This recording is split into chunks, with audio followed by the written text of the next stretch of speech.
ఇంకా శిఖరాలకు దొరికిపోతారని ఆకాంక్షిస్తున్నాం. 100 సంవత్సరాల శుభాకాంక్షలు. ఇక్కడ మనకు ముఖ్యంగా సమావేశమైనది మన జరిగిన లో ఈరోజు చిన్న ఫంక్షన్ ఏర్పాటు చేసింది కాబట్టి ఈ యొక్క మీటింగ్ కు మేడం గారి అధ్యక్షత వహించి మాట్లాడాల్సిందిగా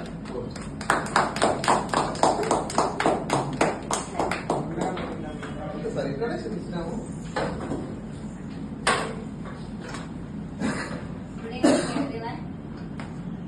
ఈరోజు చాలా సంతోషంగా ఉంది. Every year Shekhar sir JOTC అవుతారు. ఇది 3rd టైం జేఓటీసీ అవడము.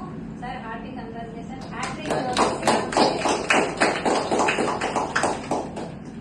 ఎన్ని కష్టాలు వచ్చినా వడిదొడుకులు వచ్చినా కస్టమర్స్ పాలసీ ఇవ్వము అన్న ఆయన ధోరణిలో కస్టమర్స్ ని రీచ్ అయ్యి ఎట్లయినా ఏది పెట్టినా కూడా ఏ కండిషన్ ఉన్నా కూడా శేఖర్ సార్ విన్నవాళ్ళని ఒకటి ఒక ఏకాగ్రత పట్టుదల ఉంది. సార్కి అప్రిషియేట్ సార్, చాలా అభినందిస్తున్నా సార్కి. ఆ పట్టుదల ఉంది కాబట్టి 3 years జేఓటీసీ అయినాడు, అందరికి ఆదర్శప్రాయుడు అయినాడు. తర్వాత గంగాతో కెమెరామెన్